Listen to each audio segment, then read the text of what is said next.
नमस्कार, मैं हूं सुमित झा। आप देख रहे हैं पुरवैया डीएनए। झारखंड चुनाव के कारण आपका पसंदीदा प्रोग्राम लगभग एक महीने तक आपसे दूर रहा, लेकिन अब सोमवार से शुक्रवार तक रात 8 बजे आप देख सकते हैं पुरवैया डीएनए। आज हम झारखंड के नवनियुक्त सीएम रघुवर दास के उन बयानों का डीएनए टेस्ट करेंगे जिसमें उन्होंने राज्य के विकास से जुड़ी बातें कही हैं। उनके बयान कैसे आपस में विरोधाभासी है, कैसे एक बयान दूसरे को काट रहे हैं। इसके अलावा सीएम रघुवर से जुड़ी एक और खबर का करेंगे डीएनए टेस्ट, जिसका भी मकसद झारखंड का विकास ही है।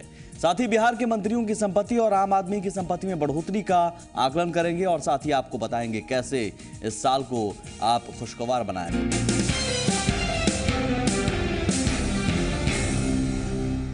झारखंड की जनता ने इस बार बीजेपी गठबंधन को पूर्ण बहुमत दिया। रघुवर दास के नेतृत्व में नई सरकार ने विकास के वादे के साथ शपथ ली। सीएम रघुवर दास शपथ लेने के बाद बार बार विकास की बात दोहरा रहे हैं।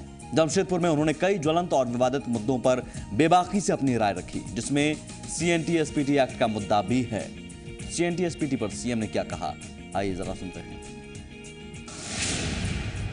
ना कोई सीएनटी एक्ट में हम संशोधन करेंगे, ना एसटीपी एक्ट में संशोधन करेंगे। किसी भी जो आदिवासियों के हित के लिए, यहाँ के लोगों के हित के लिए कानून बना, उस कानून में कोई छेड़छाड़ हमारी सरकार नहीं करेगी।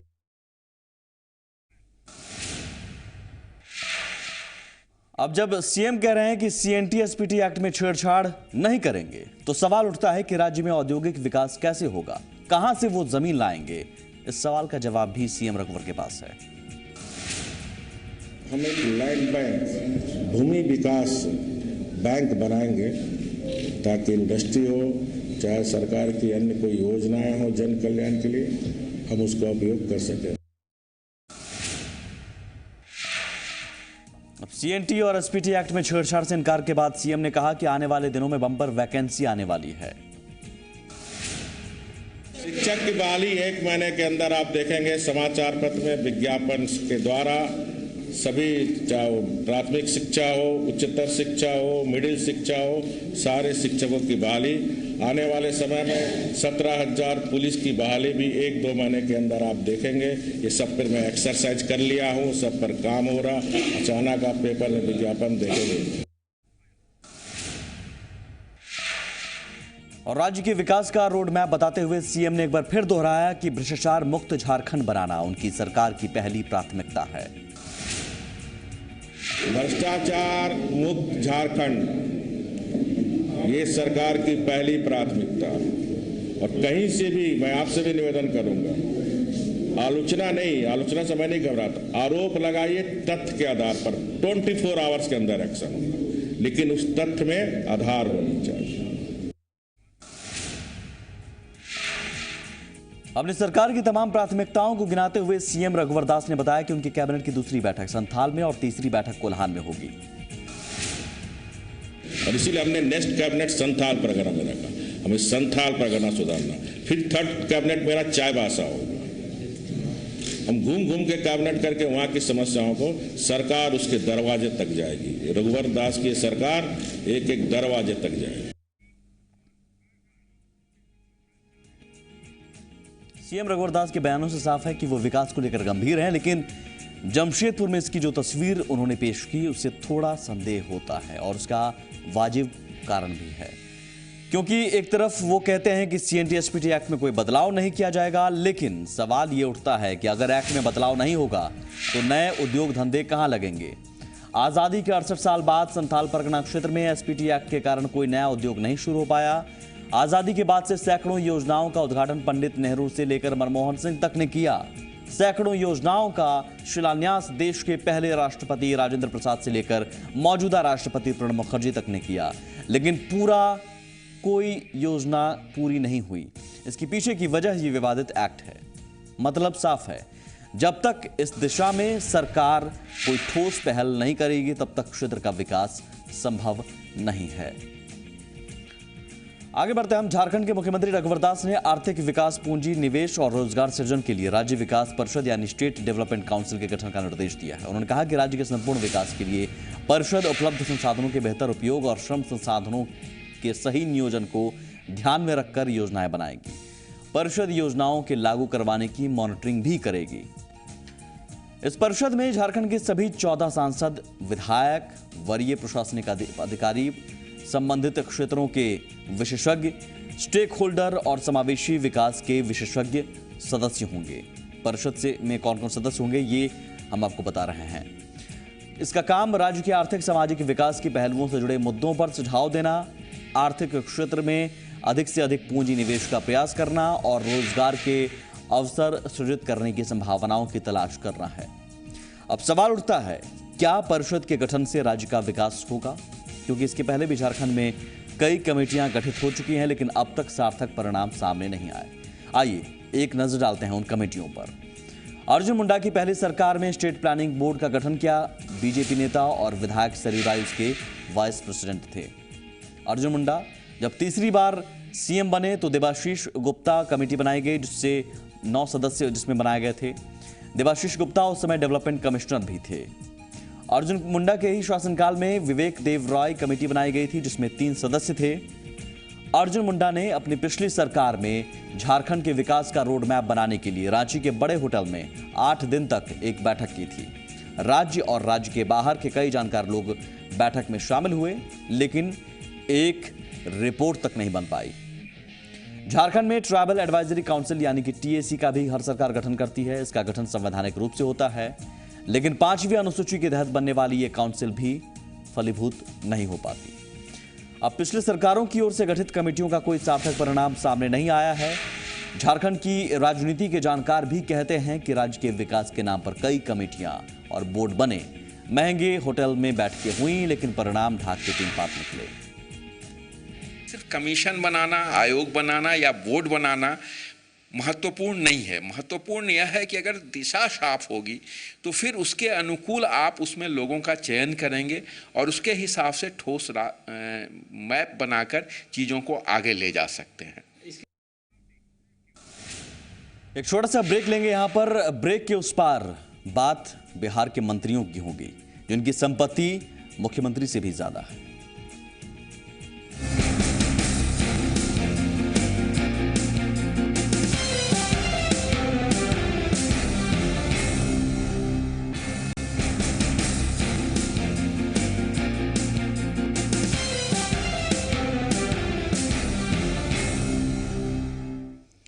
पूर्व डीएनए आप देख रहे हैं। बिहार के मुखिया अपने मंत्रियों से गरीब हैं। नकद का मामला हो या फिर मामला जेवरात का, सारे मंत्री जीतन राम मांझी से धनवान हैं।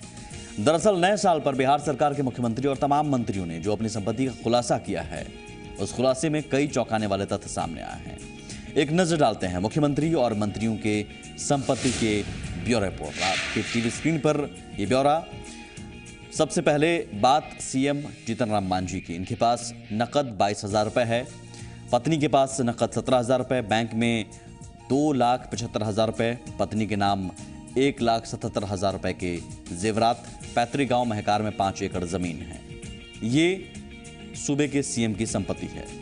लेकिन हैरानी आपको होगी जब हम मंत्रियों की संपत्ति का ब्यौरा आपको बताएंगे। सबसे पहले बात, ललन सिंह पथ निर्माण मंत्री हैं, 7.8 करोड़ की संपत्ति है इनके पास, करोड़पति। विजय कुमार चौधरी जल संसाधन मंत्री हैं, 1 करोड़ 27 लाख की संपत्ति है इनके पास। इसके अलावा विजेंद्र प्रसाद यादव वित्त मंत्री हैं, 1 करोड़ की संपत्ति, ये भी करोड़पति। श्रवण कुमार ग्रामीण कार्य मंत्री, 2 करोड़ से अधिक की संपत्ति इनके पास है। सीएम लखपति हैं, लेकिन तमाम मंत्री करोड़पति हैं। नीतीश मिश्रा ग्रामीण विकास मंत्री, 2 करोड़ 33 लाख की संपत्ति इनके पास है। महाचंद्र प्रसाद सिंह पीएचईडी मंत्री हैं, 2 करोड़ 97 लाख की संपत्ति इन्होंने घोषित की है। जय कुमार सिंह सहकारिता मंत्री, 2 करोड़ की संपत्ति इनके पास है। बैद्यनाथ सहनी पशुपालन मंत्री, 1 करोड़ 60 लाख की संपत्ति इनके पास है। इसके अलावा पीके शाही वन पर्यावरण मंत्री हैं, 2 करोड़ की संपत्ति इनके पास है। अवधेश कुशवाहा उत्पाद मंत्री हैं, 3 करोड़ 50 लाख की संपत्ति। रमई राम परिवहन मंत्री हैं, 1 करोड़ 88 लाख की संपत्ति। दामोदर राउत भवन निर्माण मंत्री, 1 करोड़ 37 लाख की संपत्ति। ये संपत्ति की बात हुई, हमने देखा कि सीएम लखपति हैं, लेकिन तमाम मंत्री करोड़पति हैं। बात संगीनों के मामले की। संगीनों के मामले में भी यानी हथियारों के मामले में भी बिहार सरकार के मंत्रियों की ताकत कुछ कम नहीं है। बिहार के मंत्रियों के बीच हथियारों का भी जबरदस्त क्रेज है। आप इस पर भी एक नजर डालिए। सीएम जीतन राम मांझी की बात करेंगे। सबसे पहले एक बंदूक, एक .315 बोर राइफल इनके पास है। लेकिन आगे बढ़िए। पीके शाही वन पर्यावरण मंत्री, एक डबल बैरल गन, एक राइफल, एक पिस्टल इनके पास है। नरेंद्र सिंह कृषि मंत्री, एक राइफल, एक रिवॉल्वर इनके पास। ललन सिंह पथ निर्माण मंत्री, एक एनपी बोर पिस्टल, एक एनपी बोर राइफल ये रखते हैं। अवधेश कुशवाहा उत्पाद मंत्री, एक बंदूक, एक .306 राइफल इनके पास है। दामोदर राउत भवन निर्माण मंत्री हैं, एक .315 राइफल, एक गन। श्रवण कुमार ग्रामीण कार्य मंत्री हैं, इनके पास एक रिवॉल्वर है, एक राइफल है। जावेद अंसारी साहब पर्यटन मंत्री हैं, एक राइफल, एक रिवॉल्वर।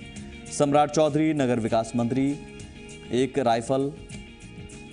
इसके अलावा विनोद प्रसाद यादव हैं, पंचायती राज मंत्री हैं, एक पिस्टल, एक राइफल। लेसी सिंह समाज कल्याण मंत्री, एक बंदूक, एसबीबीएल राइफल। संगीन की ताकत भी आपने देखी मंत्रियों के पास। जाहिर है भ्रष्टाचार पर अंकुश लगाने और सरकार में पारदर्शिता लाने के लिए सीएम मांझी और उनके कैबिनेट के मंत्रियों ने जो संपत्ति का आंकड़ा सार्वजनिक किया है, उससे एक बात तो साफ हो गई है कि राजनीति में धन बल और बाहुबल का बोलबाला है। से डे टू डे रूटीन का जो खर्च है वो पूरा नहीं हो पाता है, तो फिर अलग से संपत्ति क्रिएट करने का कहाँ सवाल उठता है। हम लोग कोई ना नेता है, ना मिनिस्टर, ना पॉलिटिशियन, ना पॉलिटिक्स में है। नतीजा है कि जो बड़ा बढ़ता है, क्या बढ़ता है, साल में अगर बढ़ता है तो 10% to 15% बढ़ेगा, इंक्रीज करेगा। लेकिन महंगाई कितना बढ़ जाता है, जिस रेशियो में महंगाई बढ़ता है और उस रेशियो में भी सैलरी इंक्रीज करे तो पर भी आदमी कम से कम खाना खा लेगा, परिवार को पोस लेगा। लेकिन वो नहीं होता है। जबकि अदर्स में जाके देखिए तो कोई भी, आप मिनिस्ट्रियल की बात कर रहे हैं, तो कोई भी मिनिस्टर हो, नेता हो, पॉलिटिशियन हो, कहीं भी हो, उनका जिस रेशियो में बढ़ता है उस रेशियो में गवर्नमेंट सर्वेंट को बढ़ावे ना। मंत्री की तमाम आपने देखा ब्यौरा, मंत्री जी की संपत्ति का ब्यौरा। जाहिर है आपके जहन में अब सवाल ये घूम रहा होगा कि क्या आपकी भी संपत्ति उस रफ्तार से बढ़ती है जिस रफ्तार से नेताओं की संपत्ति बढ़ती है। ये सवाल आप किसी से भी करेंगे तो जवाब ना में होगा। आप लोगों में से ज़्यादातर लोगों का जवाब नहीं होगा। हमने मंत्रियों की संपत्ति का ब्यौरा सामने आने के बाद कॉमन मैन से भी बात की। उनका कहना है कि जिस तरह से पिछले सालों में महंगाई बढ़ी है, उसे देखते हुए उनकी संपत्ति घटी ही है, बढ़ी नहीं। मंत्री होते हैं, उनका बस है सब चीज़। वो जिसको चाहे जहाँ ले जाए जी, है ना, जिसको चाहे वो जहाँ ले जाए। अपना अपना तिजोरी भरते हैं लोग जी। बाकी से किसी से क्या मतलब है। आम जनता को कुछ नहीं मिलता। आम जनता कुछ नहीं मिलता है। जिस तरह से महंगाई बढ़ती है और हमारा इंक्रीमेंट नहीं होता है, अगर इंक्रीमेंट हो भी जाता है तो हमारी इंक्रीमेंट वो उस किराए के फ्लैट में हमें रेंट देने में निकल जाता है, जो हम बाहर रह के हम जहाँ पे रह रहे हैं, जहाँ पे हम लोग रहते हैं। तो जहाँ तक महंगाई और इसकी बात है, इन्फ्लेशन की बात है, तो ये जिस तरह से बढ़ रही है उस तरह से ये मल्टीनेशनल कंपनी क्या चीज़ है। आपको लगता है कि आप कितने साल से काम कर रहे हैं? मैं पिछले 6 साल से काम कर रहा हूँ। 6 साल से आप काम कर रहे हैं और 5 साल का टेन्योर होता है किसी मंत्री या विधायक का। बिल्कुल। तो क्या आपको लगता है कि आपकी संपत्ति दुगनी या तिगनी हुई है? दुगनी? आप कहाँ बात कर रहे हैं, दुगनी? यहाँ हम जहाँ हैं वहीं पे गुजारा निकाल लें, उसी में बहुत बड़ी बात है। ज़ाहिर जनता गरीब लेकिन नुमाइंदा अमीर। हम एक छोटा सा ब्रेक लेंगे। ब्रेक के उस पार पानी में आग लगने की बात आपने फिल्मी गानों में सुनी होगी, हम हकीकत में आपको दिखाएंगे।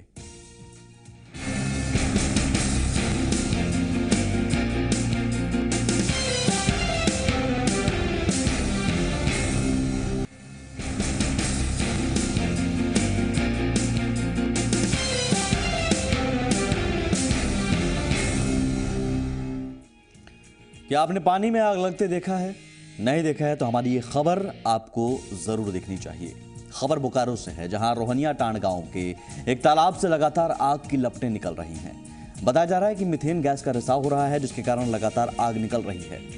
इस घटना के बाद ग्रामीण दहशत में है। हालांकि प्रशासन इस मसले पर गंभीरता से विचार की बात कह रहा है। आग की ये लपटें पहले किसी चमत्कार की तरह शुरू हुई, फिर खौफ की वजह बन गई और बोकारो के रोहिनिया टांड गांव का ये तालाब आग के तालाब नाम से कुख्यात हो गया। लोग तालाब के पानी का उपयोग करने में हिचकने लगे। इस तालाब को लेकर एक अनजाना डर गांव में फैल गया। पानी खराब कर देता है, नहाना धोना सब कुछ बंद हो जाता है। लड़का बच्चा को निकलने से थोड़ा डर लगता है। मान लीजिए कोई छोटा बच्चा अगर माचिस उचिस लेके आएगा और मार देगा तो आग लग जाता है फट। तालाब में हर वक्त उठते बुलबुले भी आग की लपटों से कम खौफनाक नहीं है, बल्कि अब तो गांव के दूसरी जगहों पर भी इस तरह की किसी खतरनाक गैस का रिसाव होने लगा है। यहाँ पे जो गैस निकल रहा है, यहाँ पे हर नल में, हर जगह में, यहाँ तक कि हरि मंदिर में भी हम लोग का गैस निकला हुआ है। जिला प्रशासन भी इस तालाब को लेकर गंभीरता से विचार कर रहा है। तो एक डिटेल डिस्कशन हम लोग ओएनजीसी के साथ करेंगे, क्या समस्या होगी उसके बारे में हम लोग सरकार को भी प्रतिनिधित्व करेंगे। चंदन क्यारी के लोगों को इंतजार है कि प्रशासन अपने स्तर से तालाब से निकलते आग की वजह पता लगाए, साथ ही आग की इन लपटों को रोक पाए, ताकि ये तालाब फिर उनके लिए खौफ नहीं बल्कि मीठे पानी का स्रोत बन जाए। मृत्युंजय मिश्रा, जी मीडिया, बोकारो। बोकारो के रोहनिया टांड गांव में जमीन से आग की लपटें निकलने की कोई पहली घटना नहीं है। इसके पहले भी इस तरह की घटनाएं हो चुकी हैं। हम आपको उन घटनाओं के बारे में भी बता दें और उन तस्वीरों को भी दिखा दें। पिछले साल भी गांव के एक चापाकल से अचानक आग की लपटें निकलने लगी, जिसके बाद अफरा तफरी मच गई। यही नहीं, इस घटना के बाद एक घर में खाना बनाने के दौरान अचानक आग लग गई। जांच हुई तो पता चला कि जमीन के अंदर से अचानक निकली मीथेन गैस के कारण ये घटना हुई। इन दोनों घटनाओं के बाद कई बार इस तरह की तस्वीरें इस इलाके में देखी गई। लोगों ने प्रशासन से लेकर सरकार तक अपनी सुरक्षा की गुहार लगाई, लेकिन उनकी अब तक नहीं सुनी गई, सिर्फ आश्वासन मिलता रहा। अब लोगों को उनकी सब्र का बांध टूट गया है और वे आंदोलन पर उतर गए हैं। सवाल पूछ रहे हैं कि यह आग कब बुझेगी।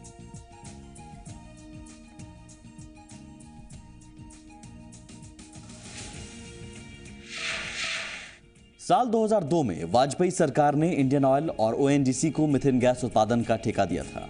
हालांकि साल 2009 तक इस इलाके में परियोजना शुरू नहीं हो पाई, क्योंकि इलेक्ट्रो स्टील कास्टिंग ने उसी ब्लॉक के एक हिस्से में कैप्टिव माइनिंग की अनुमति हासिल कर ली। जिस ब्लॉक को शुरू होने में ओएनजीसी को आवंटित किया गया था शुरुआत में, इसके बाद ब्लॉक के एक भाग से सीबीएम प्रक्रिया हटा ली गई। इसके बाद कोल उत्पादन के लिए इलेक्ट्रो स्टील लगातार हेवी ब्लास्टिंग करती है। जानकारों का कहना है कि विस्फोट के कारण जमीन के अंदर मीथेन गैस में आग लग गई है और इस पर कंट्रोल पाना मुश्किल हो गया है। आइए अब ग्राफिक्स के जरिए देखते हैं हाल के दिनों में अपने देश भारत में मीथेन गैस के रिसाव से कहां-कहां हादसे हुए। 24 नवंबर 2012 बिजनौर चीनी मिल में मीथेन का रिसाव, 3 मजदूरों की मौत हुई। इस हादसे में 2 गंभीर रूप से घायल हुए। 30 जून 2013 को बिहार के सिवान में कुएं में मीथेन का रिसाव हुआ, 2 युवकों की मौत हुई। 12 जून 2014 को भिलाई इस्पात संयंत्र में मीथेन का रिसाव हुआ, 6 लोग मारे गए थे और 30 से अधिक घायल हुए। जाहिर है ये घटनाएं बोकारो में किसी खतरे का संकेत दे रही हैं। मतलब साफ है, मीथेन गैस का रिसाव जानलेवा है, क्योंकि मीथेन ने सिर्फ ज्वलनशील गैस है बल्कि जानलेवा गैस भी होता है। हम आगे बढ़ते हैं। अब जिस खबर पर हम बात करेंगे उसको देखकर आपकी बातें खिल सकती हैं। अगर आप नौकरी करते हैं और आपके कार्यालय में 5 डे वर्क कल्चर है तो आपको पूरे साल में 126 दिन छुट्टियां मिलेंगी, यानी नए साल में औसतन हर तीसरे दिन छुट्टी। वैसे लोगों को भी मायूस होने की जरूरत नहीं जिन्हें सिर्फ रविवार को ही छुट्टी मिलती है, क्योंकि दर्जनों ऐसे मौके आएंगे जब शनिवार या सोमवार को अवकाश रहेगा। मतलब सही प्लानिंग कर लिया जाए तो कई जरूरी काम इस साल निपटाए जा सकते हैं। इस वर्ष ऐसे 7 मौके आएंगे जब आपके 2 दिन का वीकेंड 3 दिन का होगा। इस वर्ष गणतंत्र दिवस, होली, गुड फ्राइडे, गांधी जयंती और क्रिसमस जैसे मौके वीकेंड के पहले या बाद में आ रहे हैं। यानी जिन लोगों का ऑफिस हफ्ते में 5 दिन का होता है वो इन मौकों पर छुट्टियां मनाने बाहर जा सकते हैं। और अच्छे से बताएं तो 23 जनवरी यानी शुक्रवार को नेताजी सुभाष चंद्र बोस जयंती के बाद 24-25 जनवरी का वीकेंड और उसके बाद 26 जनवरी को गणतंत्र दिवस, यानी बैक टू बैक 4 दिनों की छुट्टियों का बोनांजा। इसके बाद 6 मार्च को होली है, उसके बाद 7-8 तारीख का वीकेंड मिल रहा है। 3 अप्रैल को गुड फ्राइडे है, इसके बाद शनिवार और रविवार की छुट्टी है। 2 अक्टूबर को गांधी जयंती के बैक टू बैक वीकेंड यानी 3 दिन की छुट्टी पक्की। 24 दिसंबर को ईद उल मिलाद के अगले दिन 25 दिसंबर यानी क्रिसमस और फिर 26-27 दिसंबर का वीकेंड यानी 4 दिन का हॉलिडे बोनांजा पक्का। इसके अलावा न्यू ईयर, महाशिवरात्रि, अंबेडकर जयंती, गणेश चतुर्थी, बकरीद, दशहरा जैसी कई छुट्टियां या तो मंगलवार को पड़ रही हैं या गुरुवार को। ऐसे में आप सोमवार या शुक्रवार की एक छुट्टी के साथ वीकेंड में 2 दिन जोड़ सकेंगे और 4 दिन की छुट्टियों का मजा लूट पाएंगे। तो चलिए इस अच्छी खबर के साथ पुरवैया डीएनए में बस इतना ही।